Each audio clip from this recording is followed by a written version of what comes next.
So hello, we are with Tagged Leadership Speak series, and we have today with us Suchismita. Hello, Suchismita. Suchismita is a CHRO of ITC Infotech, and from Suchismita, we wanted to understand leadership is about strategically diving into some uncertainties in life, right? And when uncertainties come, failures also are lurking around. So how do you, in your perspective, should leaders deal with failures? And we would also want to understand some of your personal experiences around that. So it would be great value. Sure. So I think in my experience, and I have possibly learned the most during my times of failure. And one of my mentors actually told me many years back that look to failures as learnings, which I think all of us are taught and all of us read about. I think the challenge actually is about putting it in practice. Because what happens is when you fail, you immediately get into a mode about yourself. Why did I fail? Where did I go wrong? And then you just think about it with so much of personal attribute associated with it that you're not able to stand back and look at that situation and say, what could I have done differently? Right? What was within my control, and what are the other things that needed possibly dependencies? And in my mind, I think as a leader, the best leaders are able to do that. Because what it helps them to do is actually to know what is it that they could have done differently, or what is it that they need to do differently in future in situations like this. And the other thing I think from my personal experience that I can definitely talk about is don't dwell too much on the failures. Because what happens is, when you dwell on one instance for too long, because there are so many possibilities that are playing in your head, but many times those are possibilities that has never happened. Yeah, so right? you keep on living into an uncertain environment that possibly would never play out. So the question is really to be able to break that pattern, be aware that that's what you are getting into, break out of it, and just move ahead. So what you're saying, break out of your fears, because 90% of them do not manifest in reality. Yes. And what happens is many times these fears are based on our experiences. The moment you're open to possibilities, you just break that pattern. Awesome. Amazing, Suchismita. So that brings me to another question. So continuing with leadership being an uncertain leap into the future in certain situations, leaders at times are lonely at the top, right? So who do leaders look up to? Who do you look up to as an organization leader? And I have a little bit of a different view, and there's a reason I do that, right? It's definitely lonely at the top because you're very vulnerable, right? And I think what I have learned over the years is to accept that vulnerability. Because the moment you do that, I think I have been able to really look into learnings and role models, possibly in areas that I would have never looked for. That's beautiful perspective. And for me, I think it's really about that one person at a time, one situation at a time. So in my mind, and what I have learned and what has helped is to really look for role models in particular situations. So for example, it happened just a few days back when I have had an employee come and talk to me about certain issues the person was going through as a part of the transfer that the person underwent, and the person was going through a life situation. But the way she dealt with it, that instant, I think I imbibed a lot of learning because I took her as a role model. So the moment you think about that, the fact is anybody could be a role model.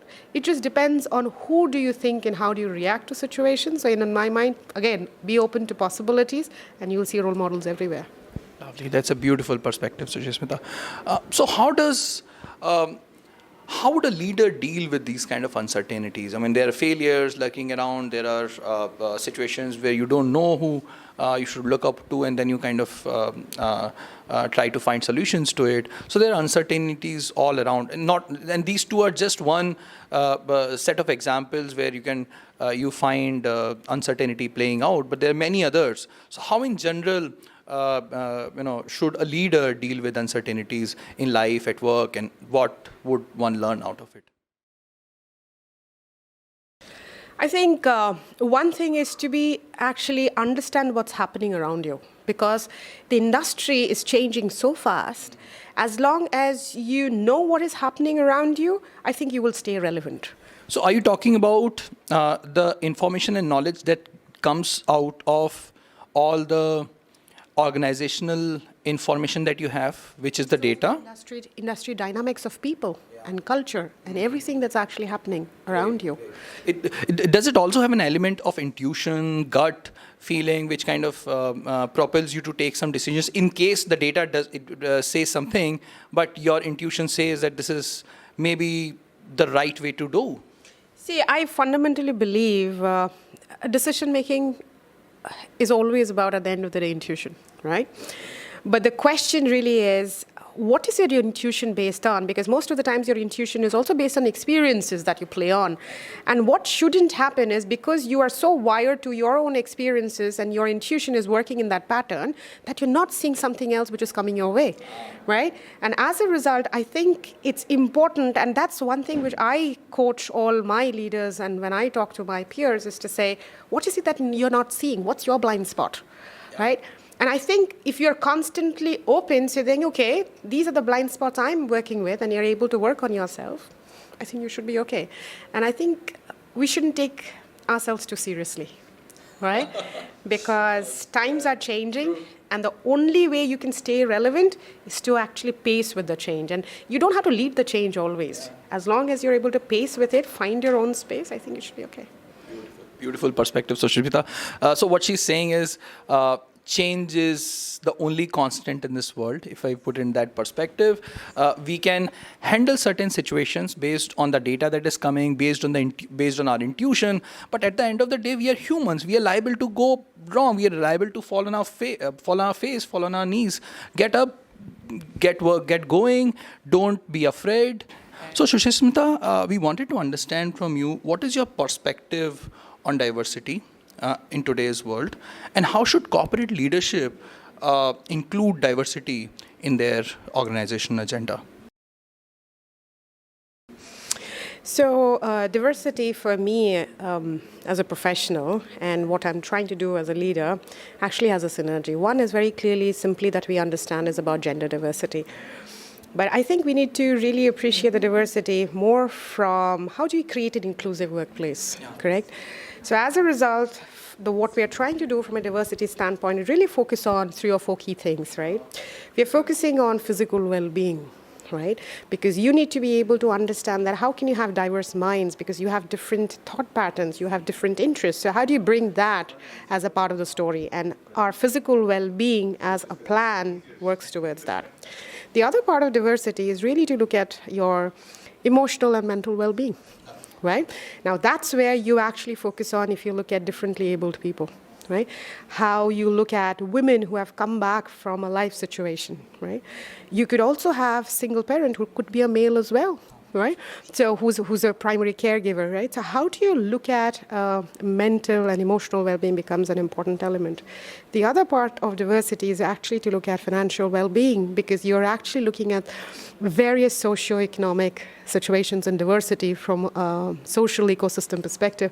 And I think as corporates, we have a responsibility to be able to deal with that, right? Now think about it, if you have a student coming from, like I was mentioning, from a tier 2 city, right? For that student, giving something back to his or her parents is possibly the best thing that the person would want to do. Absolutely. Now, as an organization, if I can shape the thoughts as to how could you do that, for me, it's about creating an inclusive workplace.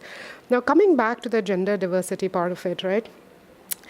I think the focus in all organizations is, all organizations start very well, so, right? So typically, if you look at the entry strategy, most of the times the organizations are looking at a 50-50.